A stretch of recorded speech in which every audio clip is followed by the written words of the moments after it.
Hi friends, welcome to my YouTube channel. সকল দর্শক বন্ধুকে বরাবরের মতো স্বাগতম জানাচ্ছি আমার ইউটিউব চ্যানেলে। আর যে নতুন বন্ধু তাদেরকে আমন্ত্রণ জানাচ্ছি চ্যানেলটি সাবস্ক্রাইব করে পাশে থাকার জন্য। So here I am requesting to my all of new viewers and friends who are just now connected through this YouTube or cooking video. Please subscribe my YouTube channel and stay connected. And if you guys are enjoying my cooking video of any of part, so please do like and share with your near and dear ones. তো বন্ধুরা, আজকের রেসিপিটি যদি কোনো অংশ আপনাদের ভালো লেগে থাকে সেক্ষেত্রে বিনীত অনুরোধ জানাচ্ছি ভিডিওটি লাইক এবং শেয়ার করে পাশে থাকার জন্য। So today's we are presenting our variations and it's a very tempting, it's a easy but yet it's extremely delicious. It's a mixed veg dum biryani, যেটা কিনা আমি যদি খাঁটি বাংলায় বলি সেটা হচ্ছিল ভ্যারাইটি টাইপ অফ সবজি দিয়ে একটি দম বিরিয়ানি। তো আশা করি এই ভেজ বিরিয়ানিটি আপনাদের অনেক ভালো লাগবে। তো চলুন এখন শুরু করে নিই কীভাবে করে করছি। তো বন্ধু, প্রথমে আমি দেখছো অনেকখানি জল ফুটিয়ে নিচ্ছি। তো এর মধ্যে আমি নুন ছিটে দিয়ে দিয়েছি, মানে পরিমাণ মতো নুন দিয়েছি পরিমাণ মতো তেল, 1 থেকে 1.5 টেবিল স্পুন তেল দিয়েছি এখানে খাড়া মশলা, মানে হচ্ছিল এলাচ, দারচিনি, গোলমরিচ, লবঙ্গ এবং তেজপাতা দিয়ে আমি এটাকে আরও 6 থেকে 7 মিনিট ফুটাবো। আর অপর দিকে কিন্তু আমি হচ্ছিলাম গোবিন্দভোগের চাল ভালো করে ধুয়ে পরিষ্কার করে জলে ভিজিয়ে ঝরিয়ে রেখেছি, যেটা কিনা আমি এখন এখানে দিয়ে দিচ্ছি এটাকে ফোটানোর জন্য। যেহেতু বলেছি আজকে হচ্ছিল আমি মিক্সড ভেজ দম বিরিয়ানি বানাচ্ছি। তো মিক্সড ভেজে এখানে কী কী ভেজ নিচ্ছি তা একটু দেখে নিই। ভেজিটেবল হিসেবে নিয়ে নিচ্ছি এখানে গাজর, চেরা কাঁচা লঙ্কা 2 থেকে 3টি, ফলি করে আমি পেঁয়াজগুলো নিয়েছি ক্যাপসিকাম, নিয়েছি নারকেল কুচো। আর আমি কিন্তু 2ভাবে করে পেঁয়াজ কেটেছি, একটা হলো ফলি করে আর একটা হলো চাকচাক করে। আর নিয়েছি এখানে সয়াবিনটাকে আমি সিদ্ধ করব। বাট এগুলো হচ্ছিলো আমার ভেজিটেবলস, বা তার সাথে আরেকটাও অ্যাডেড হবে, সেটাও তোমাদেরকে সময়ের সাথে দেখিয়ে দিব। তো আমি এখানে ছোটো একটি বোল নিচ্ছি। বোলের মধ্যে আমি 4 থেকে 5 টেবিল স্পুন আমি এখানে দই দিচ্ছি, এবং দইটাকে নেওয়ার পর আমি এটাকে ভালো করে ফেটিয়ে নিব স্পুনের মাধ্যমে।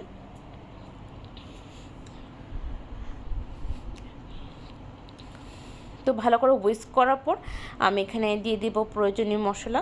তো প্রথমে দিয়ে দিচ্ছি আমি লাল মরিচের গুঁড়ো 1 টেবিল স্পুন, দিয়ে দিচ্ছি জিরের গুঁড়ো 1 টেবিল স্পুন, দিয়ে দিচ্ছি ধনিয়ার গুঁড়ো 1 টেবিল স্পুন, দিয়ে দিচ্ছি হলুদের গুঁড়ো 1 টেবিল স্পুন।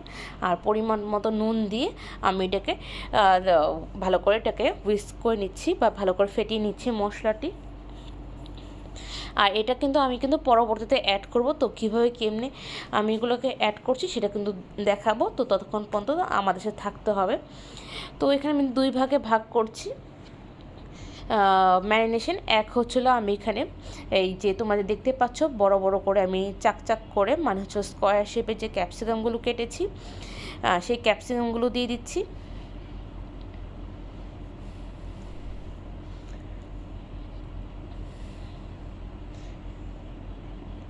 দিয়ে দিচ্ছি পেঁয়াজ, যেগুলোকে আমি স্কোয়ার শেপে করে কেটেছি, আর দিয়ে দিচ্ছি গাজর, যেগুলোকে আমি স্কোয়ার শেপে করে কেটেছি। তো এই 3টা ভেজিটেবলস আমি দিচ্ছি, কারণ এই 3টা আমাদের বাসায় অ্যাভেলেবেল আছে। আর নারিকেল আর বাদবাকিগুলো যা দেখিয়েছি সেটাগুলো আমি পরবর্তীতে আমি অন্যভাবে করে রান্না করব, তোমাদেরকে সেটা দেখানো হবে।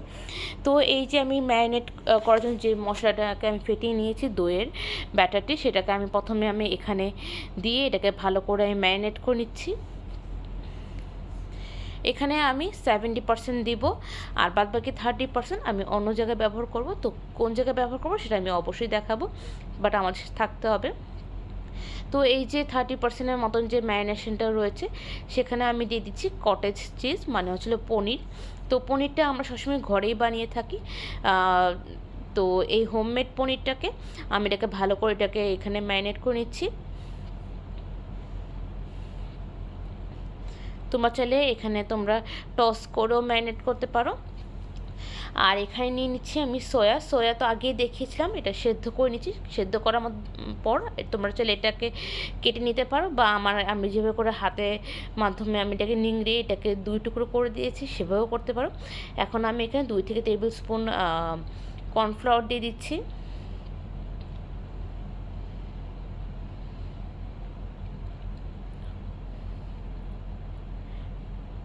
দিয়ে দিচ্ছি পরিমাণ মতো নুন, দিয়ে দিচ্ছি হলুদের গুঁড়ো, দিয়ে দিচ্ছি লাল মরিচের গুঁড়ো, দিয়ে দিচ্ছি সামান্য জিরে গুঁড়ো এবং সামান্য ধনিয়ার গুঁড়ো।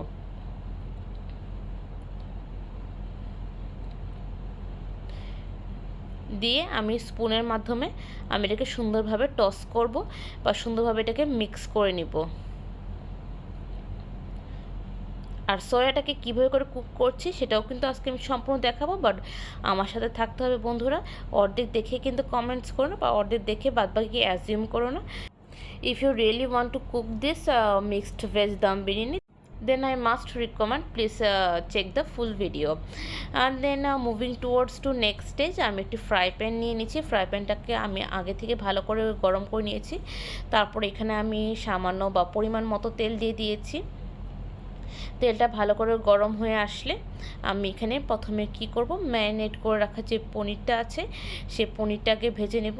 তো এভাবে আমি 1 বাই 1 করে পনিরগুলো দিয়ে দিচ্ছি। তো বন্ধুরা এভাবে কিন্তু সাবধানতা অবলম্বন করে কিন্তু চামচের মাধ্যমে কিন্তু আমি এখানে ম্যারিনেট করে রাখা পনিরগুলো দিয়ে দিচ্ছি। এবং তোমরা দেখতে পাচ্ছ ম্যারিনেট করার সময় কিন্তু অনেক সময় কিন্তু একটার সাথে আরেকটা লেগে যায়, যেটা কিনা আমারও বেলায় হয়েছে, সবার বেলায় হয়। তো তোমরা কিন্তু এভাবে করে দিয়ে কিন্তু এটাকে চামচ দিয়ে একটু পুশ করে ফাঁকা করে নেবে। আর এভাবে করে তোমরা কিন্তু এটাকে স্লোলি স্টেডিলি চারোপিঠ করে এপিঠ ওপিঠ সর্বপিঠ করে সুন্দরভাবে ভাজা ভাজা করতে হবে যতক্ষণ পর্যন্ত হালকা বাদামি বা একটা রেডিশ কালারের রং না আসছে, যেটা কিনা আমরা বুঝি যেটা সম্পূর্ণভাবে ভাজা হয়ে গেছে। যদিও এটা পনির, এটাকে তার কটকটা ভাজা হবে না, এটা একটা সুন্দর একটি মানে ম্যারিনেশন করা পার্টটা সুন্দরভাবে এটা একটা শ্যালো ফ্রাই হবে। তোমরা দেখতেই পাচ্ছ যে তোমাদেরকে দেখাচ্ছি যেরকম করে ভাজা হবে। আর এভাবে করে আমি সবগুলোকে অন্য একটি পাত্রে স্থানান্তর করে নিয়েছি।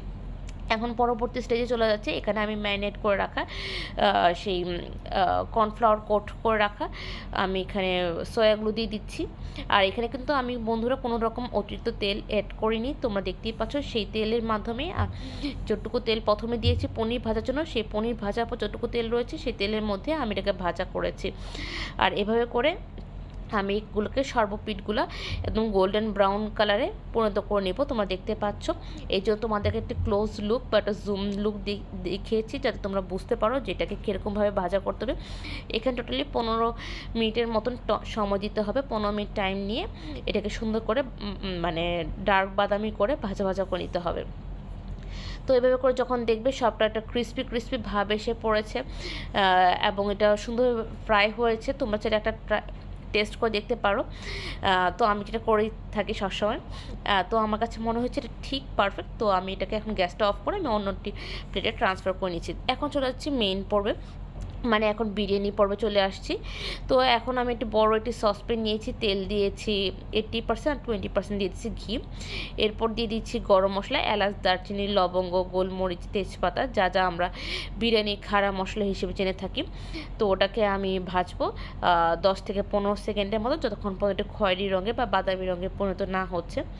তো যখন এটা দেখবো যে সব দিকে একটি বাদামি রঙে হচ্ছে, তখন আমি দিয়ে দেবো 3 থেকে 4টি কাঁচা লঙ্কা আর দিয়ে দেবো নারিকেল কুচিগুলো, যেটা কিনা আমি স্কোয়ার শেপে করে কুচি কুচি করে কেটে নিয়েছি। এই ক্ষেত্রে তোমরা চাইলে কাজু বাদামও দিতে পারো, কিন্তু আমি কাজু বাদাম এখানে দিইনি, কারণ ওটা আমি অন্যভাবে করে আরেকদিন তোমাদের সামনে দেখাবো। সব আমি একই রেসিপি দেওয়া প্রয়োজন বোধ করি না, যা থাকে তা দিয়ে আমি রান্না করি। তো হচ্ছিল এখানে আমি দিয়ে দিচ্ছি সামান্য 1 টেবিল স্পুন আদা বাটা, 1 টেবিল স্পুন রসুন বাটা আর 1 টেবিল স্পুন কাঁচামরিচ বাটা দিয়ে এটাকে আমি মশলাটা ভালো করে কিছুক্ষণ কষেছি 4 থেকে 5 মিনিটের মতন। এরপর আমি সেই ম্যারিনেট করে রাখা সবজিটি দিয়ে দিয়েছি, যেটা কিনা গাজর ক্যাপসিকাম দিয়ে ম্যারিনেট করে রাখা দিয়ে আমি এটাকে কিন্তু ঢাকনা দিয়ে দিয়েছি 5 থেকে 6 মিনিটের জন্য। এবং 5 থেকে 6 মিনিট পর আমি দেখেছি এটা কতটা কুক হয়েছে। যতক্ষণ পর্যন্ত তেলটি বিভক্ত না হচ্ছে ততক্ষণ পর্যন্ত বা সবজিটি ভালো করে যেন সেদ্ধ না হচ্ছে 50%, ততক্ষণ পর্যন্ত এভাবে করে ঢাকনা দিয়ে আমি এটা কুক করছি। তো এখন দেখতে পাচ্ছ যে প্রথমে দৃশ্যের তুলনায় এখন কিন্তু অনেকটা কিন্তু সবজিটা দেখে মনে হচ্ছে যেটা মজে গিয়েছে, এবং এক্স্যাক্টলি তাই, সবজি কিন্তু অনেকটাখানি সেদ্ধ হয়ে গেছে। এই পর্যায়ে আমি দিয়ে দিচ্ছি সেই গোবিন্দভোগের চাল, যেটা কিনা আমি পরে ছেঁকে নিয়েছি। তো আমি এখানে একটি প্রথমে লেয়ার ক্রিয়েট করেছি। এভাবে একটি লেয়ার করার পর আমি এখানে দিয়ে দিচ্ছি বেরেস্তা বা ভেজে রাখা পেঁয়াজ দিয়ে দিচ্ছি এখানে সয়াবিন বা সয়া বড়ি ভেজে রাখা। এই পর্যায়ে কিন্তু আমি একটু ঘিও দিয়েছি, যেটা কিনা ক্যামেরা বন্দি হয়নি। আর আবারও চাল দিয়ে দিয়েছি আমি এখানে। এবার আমি পনির দিয়ে লেয়ারগুলো করে নিচ্ছি বন্ধুরা। আবারও আমি কিন্তু বেরেস্তা বা ভাজা পেঁয়াজ দিয়ে দিচ্ছি। দিয়ে আমি এখন কেশর মিশ্রিত দুধ দিয়ে দিচ্ছি। তো এবার করে স্যাফরন মিক্সড করা দুধটি দিয়ে দেন আমি আরেকটা লেয়ার ক্রিয়েট করেছি। দেন আবারও হচ্ছিলো আমি এখানে বেরেস্তা, তারপর হচ্ছিলো ভাজা পেঁয়াজ এবং পনির এবং সয়াবিন দিয়েছি, এবং আমি দিয়ে দিচ্ছি ধনেপাতা কুচি দিয়ে। দেখতেই পাচ্ছ this is my final layer. And yes, last not list আমি এখানে ঘি দিচ্ছি, এবং তোমরা দেখতেই পাচ্ছ আমি এখানে ঘিয়ের পরিমাণ বেশ দিয়েছি, কারণ বিরিয়ানিতে ঘিয়ের স্মেল যত বেশি আসবে ততই ভালো লাগে। আর যেহেতু এটা ভেজ একটি দম বিরিয়ানি, তো ভেজ দম বিরিয়ানিতে কিন্তু ঘিয়ের পরিমাণ একটু বেশি থাকে।